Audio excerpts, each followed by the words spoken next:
He thought I didn't know. I let him think that until the very end. He lied. I let him. He told me he had to work late, third time that week. Same line, same quick exit, same silence after 10 p.m. I didn't ask where he was. I didn't wait up. I stopped doing that months ago, but I knew. On Wednesday, I found the hotel reservation, buried in our shared email inbox, sent from his work address to his personal one, then forwarded again, by mistake, to me. It wasn't in our city. It wasn't even for one night. It was a 3-day booking in Portland, under a fake last name. I stared at the screen, half expecting it to vanish. He walked in minutes later, coat slung over his shoulder like always. I turned the laptop screen away and smiled. He kissed my forehead. I asked how work was. He said, "Long, draining. I'm exhausted."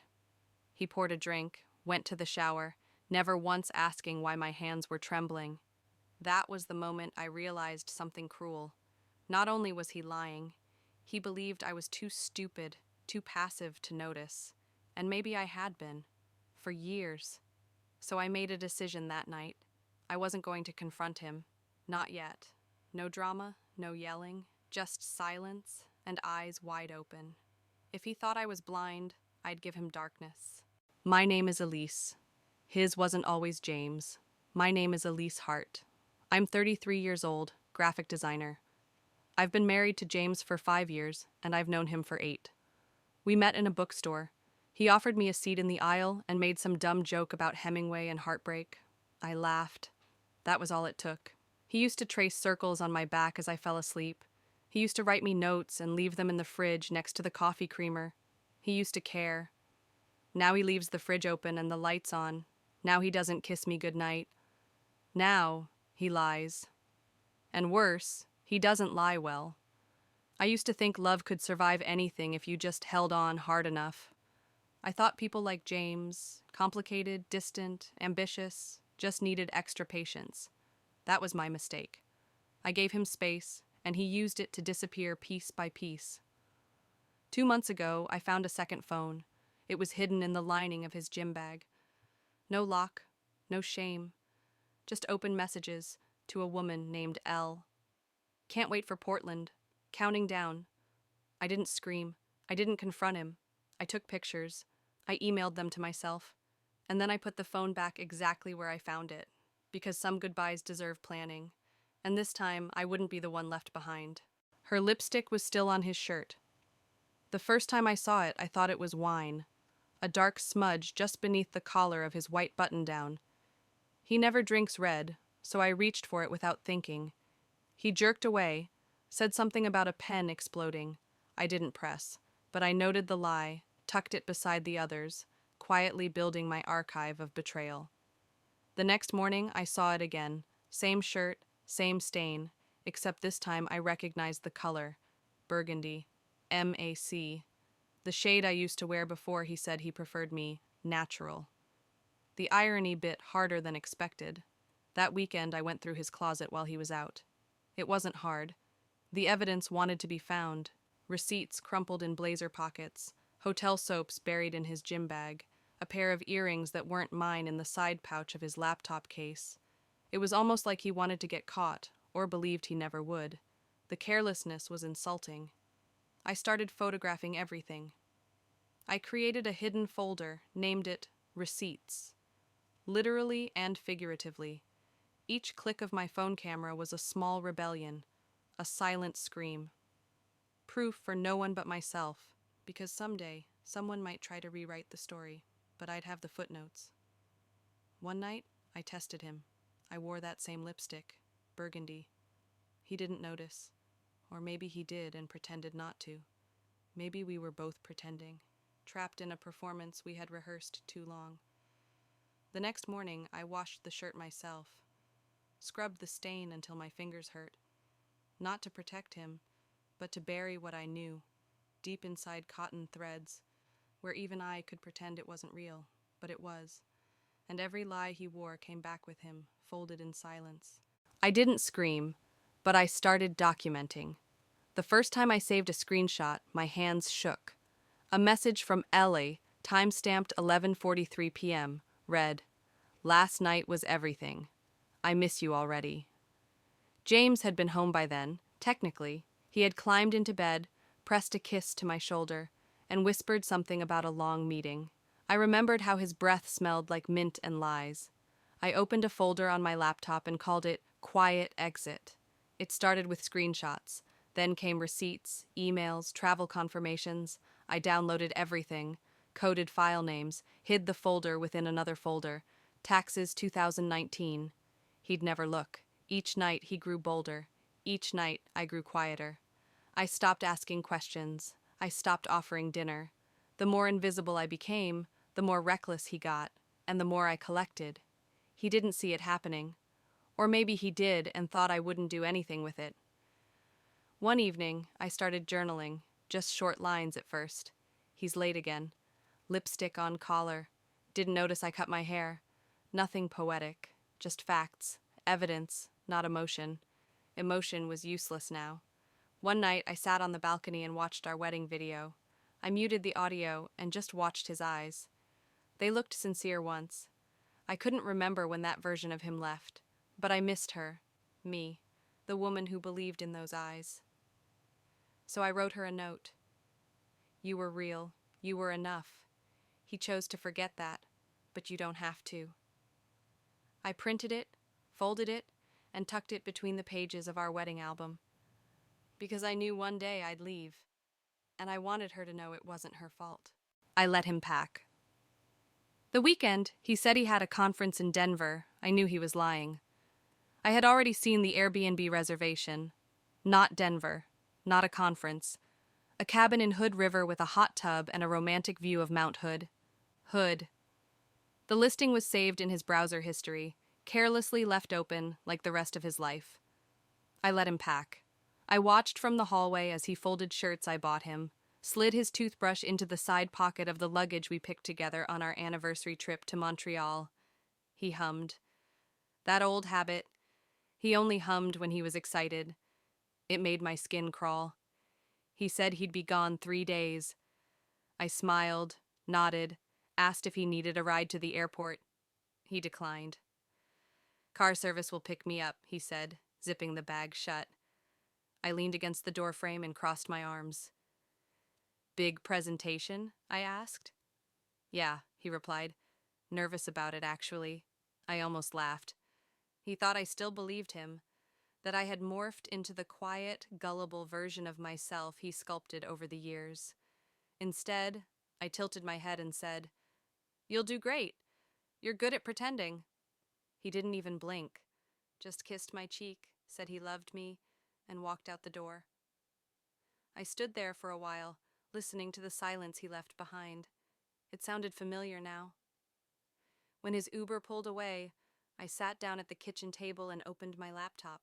I had a plan, and it started with a backup drive. It had taken weeks to gather everything: bank statements, the hidden Venmo transfers, the photos, the texts, Elle's full name, address, and the LinkedIn page that proudly listed her as a wellness consultant. Whatever that meant. She wasn't the only one, I'd discovered. Just the most recent, the most frequent. I had printed some of it, stored in a manila folder labeled Renovation Quotes. Others lived on a USB taped behind the pantry shelf. I wasn't going to scream. I wasn't going to destroy his car or torch his clothes, but I was going to burn the version of me he thought he knew. I sent a few emails that night, one to a divorce attorney named Marla, a no-nonsense woman I found through a friend who'd survived something similar. One to the bank, updating my account preferences and requesting a freeze on our joint card. One to myself, with every file and photo I might need in case he tried to lie later. And one to Elle, short and sharp. Subject, just in case he forgot to mention. Thought you should know he's married, 5 years, attached, a few memories, you're not the first, you won't be the last.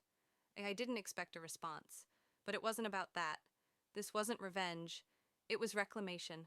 The next morning, I drove to my sister's place 2 towns over. I left a key under the mat and a note on the fridge. Don't clean up after ghosts. I didn't check my phone when I got there. I didn't want to know if Ella replied. I didn't want to see if James had noticed the safe was empty or the missing photos from the hallway frames. He would find out soon enough, because in 3 days, when he came back from his fake conference and unlocked the front door, he would find an emptier version of our home and a thicker envelope on the kitchen counter, one he couldn't ignore. Inside, a letter from the lawyer, a copy of the hotel receipts, a photo of Elle kissing his neck, and a post-it stuck on top in my handwriting. You should have tried harder to lie better. Silence was the first thing. He noticed he opened the door with the same key, same motion, same familiar weight. But something was different. The air felt still. Office. The kind of silence that isn't accidental. It's staged. Elise? He called out. His voice echoed across the hall, bouncing back to him without an answer. Normally, there'd be the sound of the TV in the background, a faint hum of music, the clink of dishes in the sink. But that night, there was only silence. Cold, calculated, heavy. The kitchen light was on, but the counter was spotless. The coffee machine was unplugged. The spice rack was empty. At first glance, it looked like nothing had changed. But it had. Subtly. Brutally. The photos were gone. The walls still held the nails, the outlines of frames where our lives once lived. But the images had vanished. The faces. United States. He walked through the house slowly, noticing the absences one by one. My shoes weren't by the door. My toothbrush was gone. Half the closet still looked full, but the important pieces were missing. The jewelry box sat open and empty. The suitcase I kept on the top shelf, gone. Then he saw it, on the fridge. A thick envelope, no name, no message, just waiting for him like a trap with no trigger. He opened it. The first page, divorce papers, clean, director. The second, receipts, hotel bookings, screenshots of texts, a photo of Elle's lipstick smudged on his collar, taken from my phone, time-stamped. Proof curated with the precision of someone who had nothing left to lose and everything left to expose. At the bottom, a post-it. You should have tried harder to lie better. Elise. I wonder what hit him harder, the proof of betrayal or the fact that I'd seen it all and stayed silent long enough to build a case. He must have realized in that moment that he hadn't just lost me. He'd underestimated me. That was the real mistake. He sat on the couch, didn't move, didn't speak, just held the papers like they might dissolve in his hands if he squeezed tight enough. I wasn't there to watch him unravel. That wasn't the point. The point was, the house wasn't his anymore. Not really. It was a crime scene now. A museum of everything he thought he'd hidden, quietly exhumed. That night, I was 2 towns away, curled up in my sister's guest room. The blinds were open. I could see the stars. For the first time in years, I wasn't waiting on a lie. I wasn't holding my breath. I was alone. Yes, but not abandoned. I had finally chosen the silence. Ella wasn't the only one watching him now. 2 weeks passed. No calls from him, no apologies, no attempts to explain. Just radio silence, which suited me fine. He didn't know where I was, and I wasn't about to tell him. But Elle? She cracked faster than I thought she would. It started with an email, one of those vague, self-pitying ones. I didn't know he was married. I swear sure, Elle. Sure you didn't. Attached were more screenshots. Some I already had, some new. One in particular stood out. A message from James, dated months ago. She doesn't suspect anything. I've got her wrapped around my finger. That was the first time I laughed out loud in weeks. I replied once. You two deserve each other. Just don't look surprised when he lies to you next. I blocked her after that. By the 3rd week, I was checking the security cam I'd left in the living room. He'd finally noticed it, probably while pacing. I watched him rewind the footage, realizing just how long I'd been watching. Recording, listening, planning.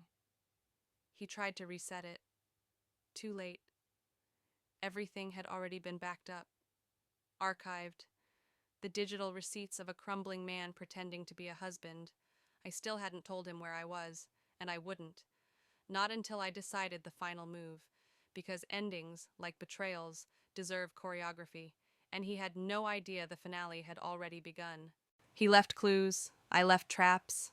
I knew he'd try to find me, not out of guilt, not because he missed me, but because men like James don't like loose ends.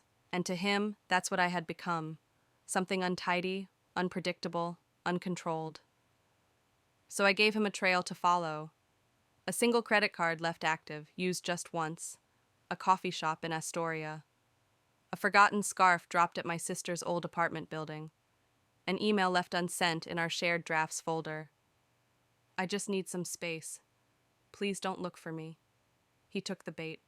I watched it all happen through metadata and login alerts. He checked the email. He drove to Astoria. He called my sister. Blocked, of course. Then finally he tried something desperate. He messaged my mother. We haven't spoken in years. He knows that. But I knew he'd reach out anyway, because panic makes people crawl. She forwarded me the message. If Elise contacts you, please let her know I just want to talk. I owe her that much. He didn't owe me a conversation. He owed me an apology, but I wasn't holding my breath. I sent a package the next day. No return address. Just a plain manila envelope delivered to his office. Inside, a single USB drive labeled Play Me. It contained a 10-minute video. My voice, calm, unforgiving. You thought I'd go quietly. You thought I'd disappear, let you rewrite the ending. But I was never the ghost in this house. You were. And ghosts don't get closure. They get haunted. Behind my voice, a slideshow of images. Him and Elle in hotel lobbies, restaurant receipts, maps of his travel, a list of lies with timestamps, his betrayal reduced to data points. Undeniable, cold, brutal, and then silence. The video ended on a freeze frame, him, caught mid-laugh in a hotel bar, looking at someone who wasn't me. I picked that moment on purpose. I wanted him to see the joy he tried to keep hidden, because now I had taken it from him. Later that night, he tried to call me. Of course he did. It rang once, then went to voicemail. He didn't leave one. He showed up. I let him speak. It was a Thursday afternoon when I saw his car, parked 2 houses down, not even trying to hide. He didn't know I saw him. I was behind tinted glass, sipping tea in the guest room like nothing was wrong, like my heart wasn't pounding out of my chest. I let him sit there for 43 minutes. I counted. Eventually, he walked up the driveway. No flowers, no apology in hand. Just the same arrogant calm he always wore when he thought charm could fix what truth had shattered. He knocked, twice. Lightly, like he was scared of waking a version of me that might actually scream. I opened the door. He looked smaller. Not physically, but something inside him had withered. I didn't say anything. I just stared. Elise, he started. My name sounded foreign in his mouth now. I didn't reply. He sighed. I didn't think it would get this far. That line. This far. As if my silence, my distance, my escape were overreactions to a simple mistake. As if betrayal were something casual, manageable, a thing we could iron out with a weekend away. I messed up, he added, like that could sum up years of deception. Still, I said nothing. He stepped closer. Can we just talk? Please. I held up my phone, pressed record. Now you may. He blinked, hesitated. You're recording this?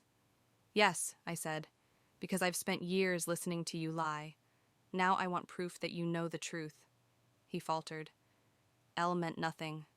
She meant enough for a 3-day reservation and a fake last name. Silence. I didn't mean to hurt you. But you did. Repeatedly. And you didn't stop. That wasn't an accident, James. That was a choice. Over and over again. He shifted. Tried to recover his footing. I was unhappy. I didn't know how to talk to you anymore. That's the difference between us, I said. You chose someone else when things got hard. I chose silence. I chose to watch, to wait, to plan.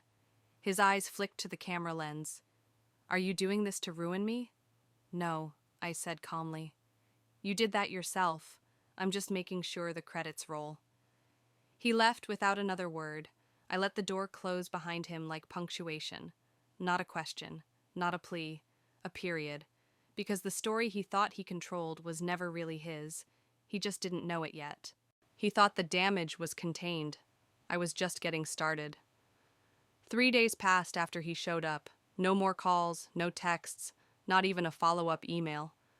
Silence on his end this time, but it didn't feel like surrender. It felt like strategy, as if he was waiting for me to crack, waiting for the woman he used to know, the forgiving one, the one who swallowed pain in neat little doses, to reappear. She didn't. Instead, I met with my lawyer. I handed over everything. The file I named Quiet Exit was now a courtroom-ready exhibit.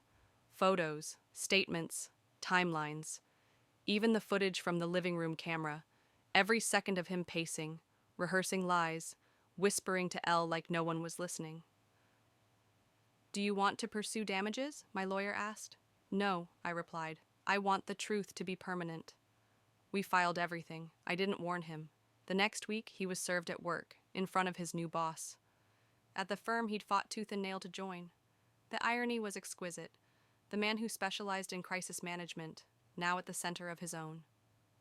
I got a text that night. "James, you're really doing this?" I didn't respond. 2 minutes later, "James, we don't have to destroy each other," I replied. "Elise, I'm not destroying you. I'm documenting you." He never texted again. The next morning, Elle posted a photo of herself alone, holding a glass of wine, captioned, "Some people are exactly who they warned you they were." I screenshotted it, but didn't care enough to save it. The final piece came days later, an email from an old mutual friend, one who'd always looked at me like I was lucky to have him. "I saw the papers. I'm sorry. I had no idea." I wrote back, "You never asked." Because that was the truth. No one ever really asks how a woman disappears inside a marriage, how her voice dims, how she learns to walk without echo, how silence becomes armor. But I asked myself, every night, and the answer was always the same. I didn't lose him. He lost the version of me that would have stayed. The silence. She broke the storm outside, mirrored the chaos inside her. Olivia stood by the window, watching as the sky wept, just as she had, night after night, since everything fell apart. She hadn't cried in days now, not because she was healed, but because something inside her had hardened. What had once been heartbreak was now something colder, sharper. It was clarity. She hadn't heard from Emma since that night, since the truth had carved its way out like a blade across their shared past. But silence was never empty. Silence, Olivia now knew, could scream. The knock at the door came without warning, 3 times, steady and unapologetic. She opened the door slowly, and there she was. Chloe. The woman who had once smiled beside Emma in photos. The one Olivia had trusted. The one who had disappeared when everything shattered.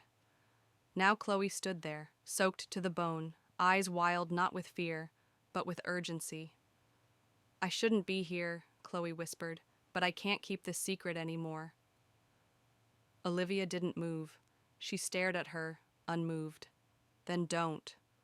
Chloe stepped inside, the weight of years trailing behind her. She didn't sit. She couldn't. "Emma lied to you about everything, not just the affair, not just the business. She built the entire foundation of your relationship on manipulation. You were never supposed to find out. You were never supposed to ask questions." "I already know she cheated," Olivia said, her voice flat. Chloe shook her head. "It was more than cheating. You weren't her partner, Olivia. You were her project, a calculated move.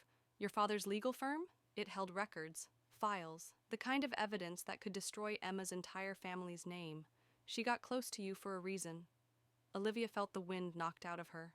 She remembered the dinners, the way Emma used to ask about her father's work, always laughing it off like idle curiosity. "She used me," Olivia murmured. "She did," Chloe said, "and I helped her at the beginning. I didn't know who you were then. I didn't know what she was capable of." There was a silence between them, raw and heavy. "But then you fell in love with her," Olivia said. Not a question, a statement. Chloe's eyes welled up. "Yes, but not the way you think. I fell in love with the version of her she pretended to be with you. And then I watched her destroy you, and I did nothing." Olivia turned away. Her hands were clenched, her jaw tight. "So why are you here now?" "Because you deserve to end this on your terms, not hers." Olivia stared at her for a long moment, then walked to her desk. From the drawer, she pulled out a flash drive. "She left this," Olivia said, "the night she vanished, said it was everything I'd need. I haven't opened it." Chloe's breath caught. "It's the evidence, the files your father had. She thought giving it to you would tie up the story, let her disappear with a clean conscience." Olivia nodded slowly. She plugged it into her laptop. Dozens of documents appeared on the screen. Financial records, voice memos, emails. It was all there. Every lie, every secret, every reason why Emma had entered her life in the first place. And in the middle of it all, a folder labeled, "For Olivia, if you're still listening." She didn't open it. She didn't need to, because this wasn't about Emma anymore. She looked back at Chloe. "I'm not here to get revenge. I'm not here to make her pay. I'm here to reclaim what she tried to take." "Your voice?" Chloe asked. "My story," Olivia answered. Chloe gave a small, broken nod. Outside, the storm had eased. The sky, bruised and heavy, began to lighten ever so slightly. And as Chloe left, quietly, Olivia sat down to write. Not a letter to Emma, not a message to the past, but a beginning. She tried to write my ending, but I was never hers to finish. The end.